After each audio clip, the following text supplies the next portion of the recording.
തർക്കങ്ങളും മറ്റൊക്കെ ഉണ്ടായിരുന്നു. അത് കേന്ദ്രീകരിച്ച് നടത്തിയ അന്വേഷണത്തിലാണ് ഇതൊരു കൊലപാതകമാണെന്ന് മനസ്സിലായിട്ടുള്ളത്. പ്രതികൾ കുറ്റസമ്മതം നടത്തിയിട്ടുണ്ട്. അപ്പോൾ ഇവർക്ക് പാർട്ട്നേഴ്സിൻ്റെ ഇടയിലുള്ള ഷെയർ സംബന്ധിച്ച സാമ്പത്തികമായിട്ടുള്ള പ്രശ്നങ്ങളാണ് കാരണം.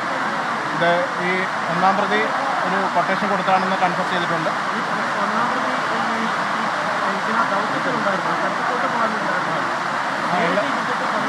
എല്ലാവരും ഉള്ളതായിട്ടാണ് ഇപ്പോൾ പറഞ്ഞിട്ടുള്ളത്. കൂടുതൽ കാര്യങ്ങൾ അന്വേഷണം നടന്നു വരുന്നേ ഉള്ളൂ. സയൻറ്റിഫിക് ആയിട്ടുള്ള എവിഡൻസ് കളക്ഷനും ഇൻവെസ്റ്റിഗേഷൻ നടന്നു വരികയാണ്. കൂടുതൽ കാര്യങ്ങൾ അറിയിക്കും.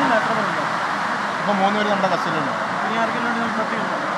ഇനി ഒരാൾ കൂടി ഉണ്ട്. അയാൾ ഓൾറെഡി കാപ്പ 15 പ്രകാരം ജയിലിലാണ്. അയാൾക്കെതിരെ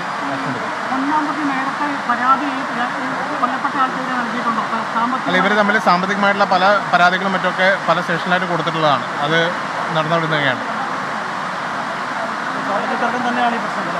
അങ്ങനെയാണ് ഇപ്പോൾ പ്രാഥമിക അന്വേഷണത്തിൽ മനസ്സിലായിട്ടുള്ളത്. കൂടുതൽ ഇൻവെസ്റ്റിഗേഷൻ നടന്നു വരികയാണ്. കൂടുതൽ കാര്യങ്ങൾ പിന്നീട് അറിയും. ഉള്ളതായിട്ടാണ് ഇപ്പോൾ മനസ്സിലായിട്ടുള്ളത്. കൂടുതൽ അന്വേഷണം നടന്നു വരികയാണ്. ഇൻവെസ്റ്റിഗേഷനിൽ കൂടുതൽ കാര്യങ്ങൾ പറയാൻ പറ്റും.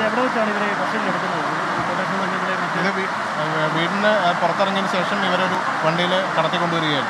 കിഡ്നാപ്പിംഗ് കൂടെയുണ്ട്. വണ്ടിയിൽ വെച്ച് തന്നെയാണ് കൊല്ലപ്പെട്ടതായിട്ടാണ് മനസ്സിലായിട്ടുള്ളത് അന്വേഷണത്തിൽ. 20th മോർണിംഗ് തന്നെ ഇവിടെ കൊണ്ടുവന്നിട്ടുണ്ട്. കൂടുതൽ കാര്യങ്ങൾ ഇൻവെസ്റ്റിഗേഷൻ നടന്നു വരികയാണ്. കൂടുതൽ കാര്യങ്ങൾ അതിനുശേഷം പറയാൻ പറ്റുള്ളൂ.